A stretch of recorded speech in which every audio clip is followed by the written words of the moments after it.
This is Gemara Metziah, Daf Samoch Tes, and we're holding the very bottom, excuse me, of Samoch Chesam and Beis, the two dots, approximately 6 lines from the bottom, teaches Rav Nachman. Amar Rav Nachman, really wrapping up yesterday's daf, which were the 4 braisos. Says Rav Nachman, halachic Rav Yehuda, halachic Rav Yosef Rav Yehuda, halachic Rashbag. 3 psak halacha that Rav Nachman teaches us. Number 1, says Rav Nachman, we paskin like Rav Yehuda. Who's Rav Yehuda? Let's remind ourselves. Rav Yehuda says that even akisa daharsana, even a little bit of tzir, a little bit of dipping into fish and whatnot, that's enough of a wages, enough of a schar to counteract a potential ribbish issue.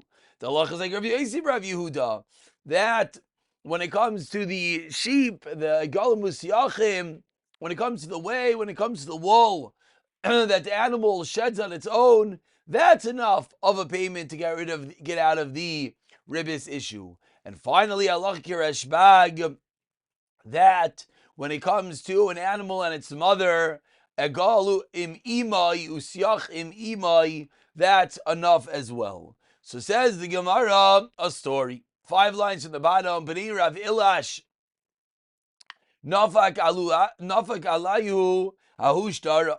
The children of Rav Ilash, there was a certain document, which, as we'll see in a moment, was an iska type of arrangement. Again, one person giving the capital, another person being the managing partner. So a document comes out about the sons of Rav Ilash after Rav Ilash was nifter. It's written in it, Palga ba'agar, Palga behefsid. The document writes that Rav Ilash, their father, had gone into agreement, half that Rav Ilash was the managing partner, and half of the profits he'll get and half of the losses. However, which critical ingredient is not mentioned? What we've been discussing, the payment that the manager has to get. Amai Rava, Rav Ilash Gavirabahu. Rav Ilash was a great person. Visur linish lo yavisafi. And he would never feed something usher. He would never have caused someone to go into an arrangement which involved ribbis. And therefore, there's no way that this document can be understood, it can be acted upon with the literal sense of the word, and therefore we have to say something else. Says Rav Rabba in Psak, Manavshach. If it's true that he's getting half of the profits, it must be Trey Tulsa Behevstad. Must be that the one who gave the money is accepting 2/3. Excuse me, 2/3 of the losses, which thereby would be allowing Rav Ilash to be considered that he got wages. And as we turn over to Samach Tesam and Aleph, continues Rava, and he palga behefsid. Whereas if you're going to tell me that no, he accepted half in losses, then it must be Treitel Sabagar. Then it must be that Rav Ilash is getting 2/3 profits.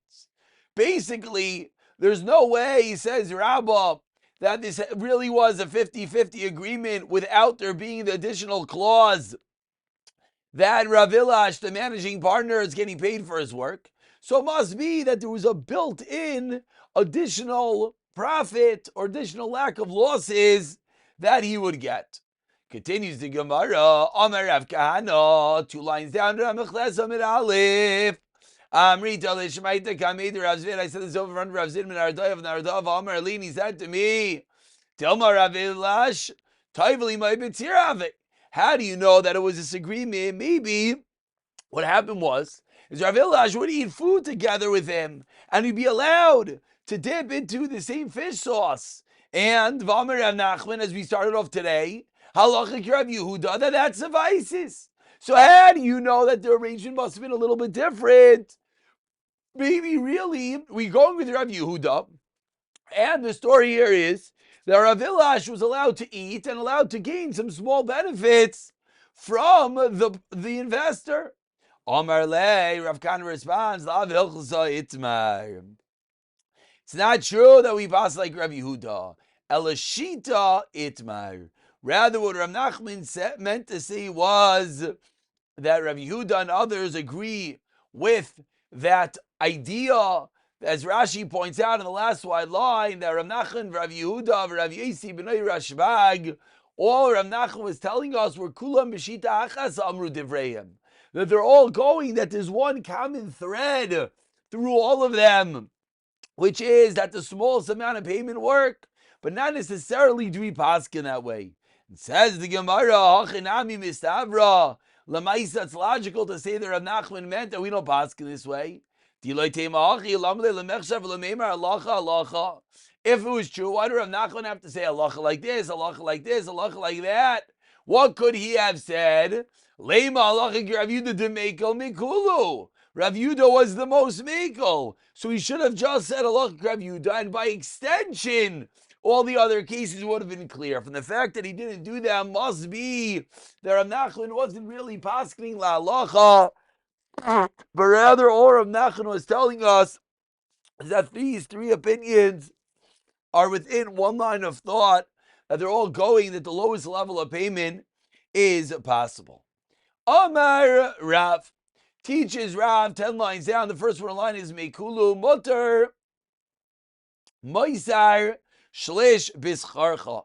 If someone gives someone else money and he tells the person managing the Iska, Moisar Bishlish, profits in excess of a third, Bischarcha, that will be your wages. Harei zeh mutter, says the Gemara, that is allowed. Rav Paskins, that even if the additional amount going to the managing partner is only in the event that there is excess, that is fine. Ushmuel Amar, says Shmuel, loy matzi meiser shlish. Says Shmuel, no, what happens if there isn't actually a shlish? Yidach labese reikon, and then of course there's a ribis issue. So Ella Amar Shmuel, so rather Shmuel argues and he says, Koitzes loy dinar. You have to stipulate that he always is going to get a dinar if there aren't profits. If there's profits of a third, then Gevaldik. If there aren't profits, then says Shmuel, you have to stipulate that he's always going to get something. Asks the Gemara of Samar Rav in Koitzle dinner. Does Rav disagree? Rav holds that we don't do such. V'amar, but asks the Gemara, Reish Egla Lipetuma.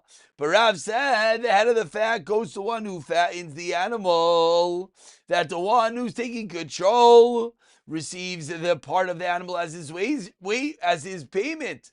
So my love, what did Rav mean? That the case over there is as well that he said Moisar Shlish Bischarcha, and still Rav added on Roish Egel Lipetuma, that he gets to keep the head of the animal. Says the Gemara, no Raya Loi, the Kamar Lei, E Moisar Shlish, fine. E Reish Egel Lipetuma, either one will work, but Rav could disagree. Iba Yisema, another teretz, Ki Kamar Rav, when did Rav say his din? Moisar Shlish Bischarcha Mutter ki going to Islay Lebehema Ledidei.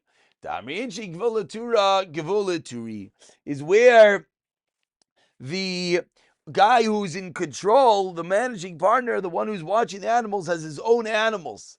Because then people say when you mix for one animal, you can mix for many, meaning it's not that much work. But if he's only watching the animals of the investor, then in that case, Rav could be maskim that you have to actually make sure that he's going to get something in the event that there isn't that moiser shlish. So, like as Rav and Shmuel, whether you have to, at what level I should say, you have to ensure that the managing partner always will receive something. Says the Gemara story, Rav Lazar Me'egrunya, Zavim Behema. Rav Lazar Me'egrunya bought an animal, v'yahiv le larise, and he gave it to an aris, the sharecropper, that's going to work with the animal, fatten the animal, and he'll get half the chatzi schar v'chatzi hefsid. Mifatim le, he did his job, he found it up, the avle reisha begra. And Lamaiser of Lazar gave him the head as the wages. And V'yav Paul go Ravchan, he gave him half the wages. Amr le debisu. So the sharecropper's wife said to her husband, I mishtatvis b'hadei, Yavlach, Alita, if you're partners, then what? You should have gotten the tail as well. Why did you only get the head? Ozal Zavin Bahadei. So the sharecropper listens to his wife, goes and buys an animal together with Rav Elazar, does the same deal, fattens up the animal, and this time he assumes he's going to get the tail as well. Polag le malite, and Lamaisa, Rav Elazar did not give him the whole alita like he thought. Palag le me alita. He gave him part of the tail. Amar le. And Rav Elazar said, Ta naflig l'reisha. We're partners, which means we got to split everything. So the first case, he was just the aris, just the managing partner. He got the whole head. This case, they went in as 50-50 partners, and all of a sudden, not only did he not get the whole tail like he anticipated, he doesn't even get the whole head. He just got half of that. Amar lei. So the aris, the sharecropper, says to Rav Elazar, I don't even get as much as I got originally. Amar lei, Rav Elazar responds,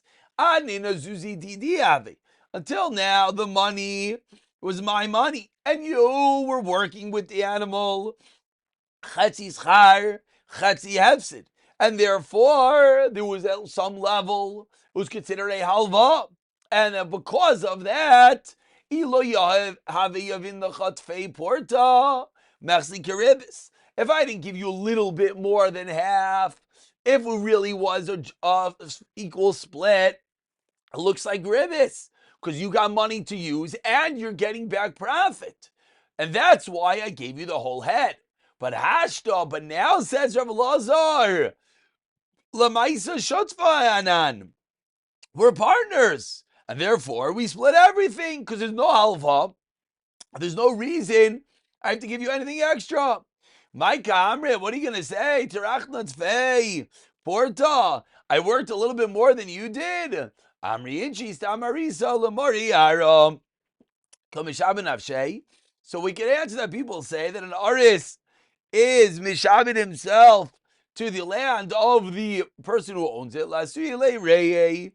Why? Because then he has a place to feed his animals, and that itself is a benefit for him. So this artist learned the hard way that really the only reason he was getting more was because he was not a full partner, and then when he became partners, he only received 50%. Says the Gemara, Tanu Rabbanon, continuing on this idea of giving an animal over to someone to deal with. Tanu Rabbanon hasam behema lechaveiro yan mosei chayev letabel ba. Someone gives an animal to his friend until when? Ad mosai, is he required to take care of it before they divide the profits of Chasamar? Ba'isanais, Shemainasa Chadash, Begaidrais, Chavdalid Chadash. Says Samchis, it depends on the age, the size of the animal. Donkeys, it's 18 months. Small animals, 24 months. Vim balach like b'teich zmanoi. But let's say the one working with the animals wants to divide earlier. He wants some profits earlier. Chavera ma'akivalov. His friend could say, I'm sorry, it's too early.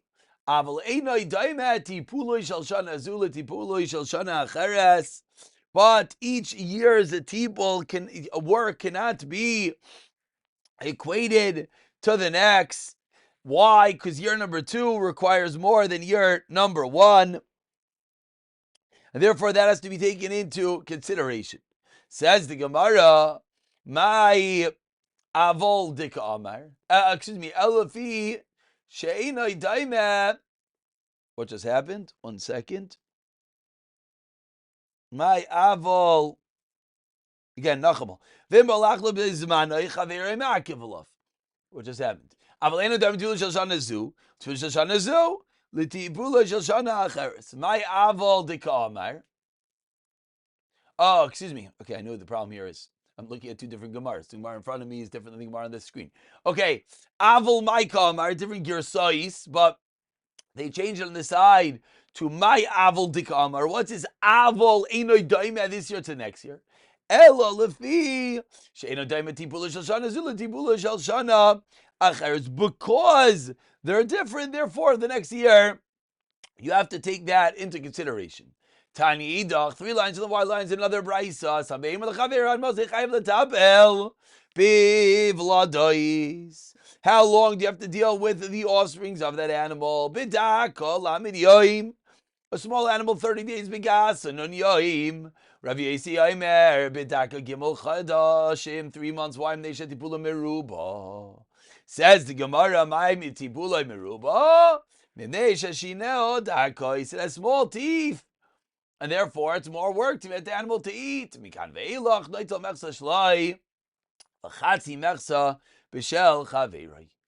Ramashia Bar Gadia, on the second wide line of Samach Tesam and Aleph, Marmashia Bar Gadia Shakal Mechsa Shalai V'chatzi Mechsa Shal Chaverei. He took half of the vladais and half of the profit of his friend's half, like we just said should happen. Who gave you that half? Avoid. You're in a place in which it's customary to raise the offsprings till they grow up, not just 30 days. Utanan, as we learned in the Mishnah, so you have to work with them more. Another story. Hanu Trei Kutai, David Iskabadi Adadi, there were 2 Kutins that did a business venture together. Zuzi, took money without his friend's das. Also came to Rabba, Amarlei, my nafkamina, came to Rabba, and he says, what's the difference if you knew that he was taking the money or not? Tachim Rav Nachman, such as Rav Nachman, Zuzi, Keman, Dipligu Damu, that money is considered as if it's already divided. Why? Because there's no assessment that's made on money. And therefore, when it comes to cash, you can always take back your whenever you want. Lishana, so what happens the next year? Zavin Chamra Ba'adadi. Now these 2 Kutins went into a business buying Chamra, wine. So now the other guy, after the previous year, so he went and he split it on his own. Who allowed you to do that, to split it up? He said, I don't understand. I see I see you always going against me. In the first case, I came with a taina, and he said he wins. Why? Because cash should always split. In this case, I split up, and you tell me I'm not allowed to. So Amar Rapapa explains what's going on over here. Kai Gavna, says Rapapa, what should we do?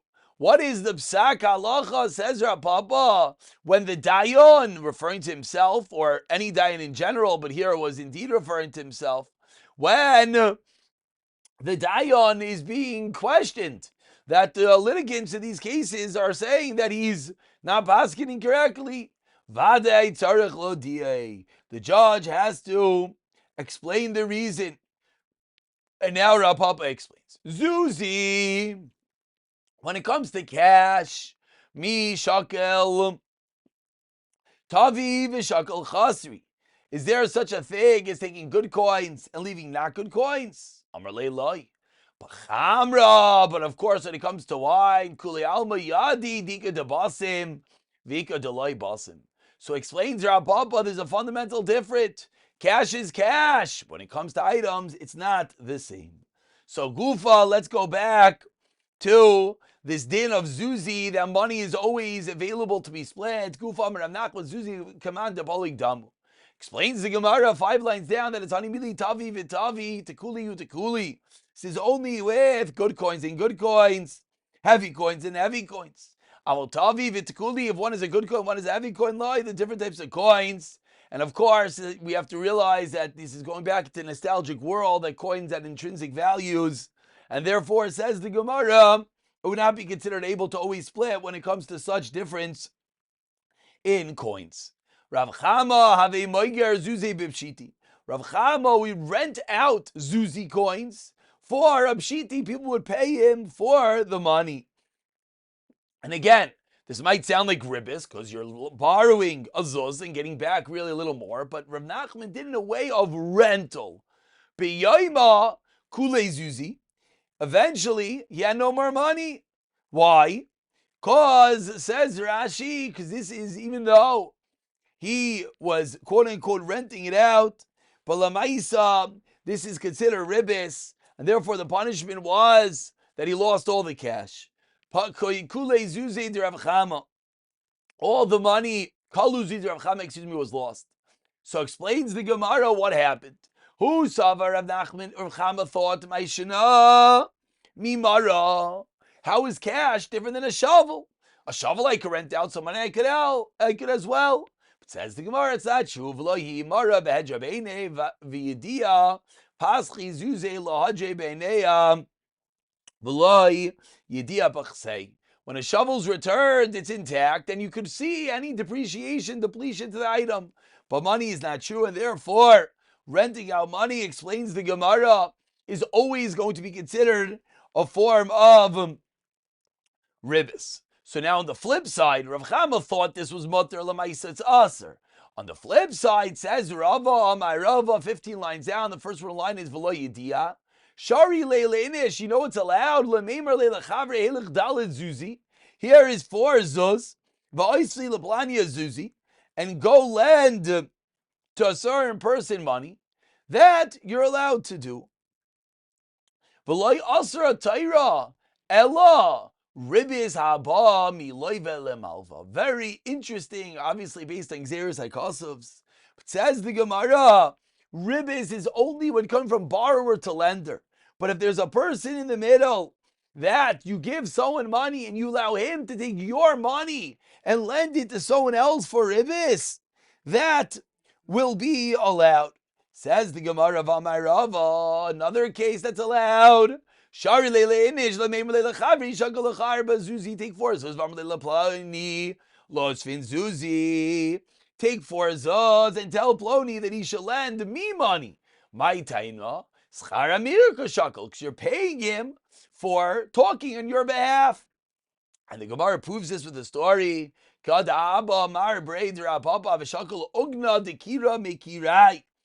he took a ugna dekira, a disc of wax, mekirai, from the wax merchants. Va'amar le'lavu, and he would tell his father, Osfinu Zuzi, go and lend them money. Meaning he would take payment for being metabel, for talking on their behalf. What are you kids doing? It's ribbis. Let them eat that type of ribbis. Why?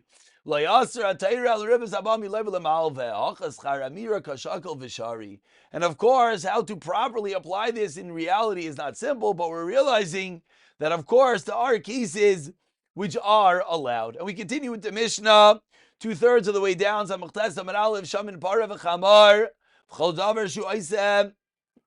We evaluate the value of a cow or a donkey, anything else that works and eats, and we can give it to someone to work for us.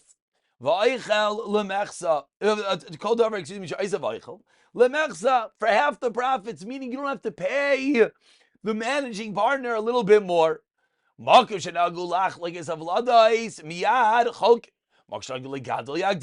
saw, Naman Aleph, that there are different minhagim. Some places they take the vlada, some places they raise it. Rashba Goimer, Shaman Egolim Ima Yusyachem Imai. We evaluate the animal with its mother,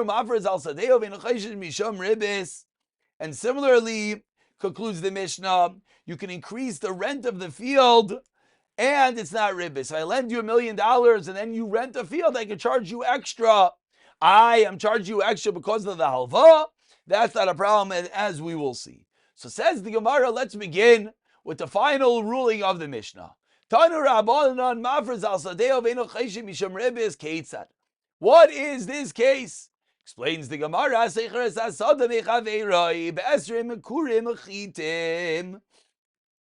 the Gemara, someone rents a field from his friend for 10 kor of wheat lishana. So he's paying 10 kor per year. And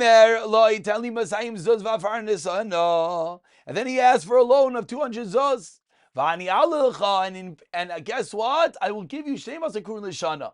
I'll pay you now more for the wheat. So until now, I've been giving you $10 a barrel of wheat. I ask you for halva, and then I say, you know what? Now I'm going to give you $12 a barrel. That is mutter, says the Gemara.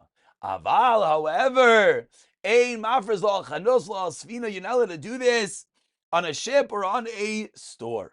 Says the Gemara. Amar Rav Nachman, Amar Rabbi Avoy, lines on the white lines. But Amin Shem Afrez al chanot. There are times you can do this even with a store. Latzer batsura. That if you're painting pictures on the walls of the store, meaning you could give it back that if the store owner gives you a loan, the way you could give extras by painting for him. Sfina, a boat, lasas la yiskaria, to make a new piece of the boat, a new mast of the boat. Explains the Gemara, chanos latzmar surta, tisavu ba'inchi. The reason is, avi agri tfei, and this really explains why this is mutter, because because the painting increases the value of the store, and the rent would be higher. Sfina lasla iskarya, kimin the shapira iskarya, tfei igri, agra tfei, he's able to rent out the boat for hire. So we're seeing over here a very unique din, a din that of course requires more elaboration, which we'll see in the next year. But even though there is a halva, and the basic rule we keep learning is whenever there's halva, everything is asur between malva and loiva. Here we're seeing that some forms of additional payments for other things or other jobs is allowed. We'll pick it up from here, b'siyata dishmaya.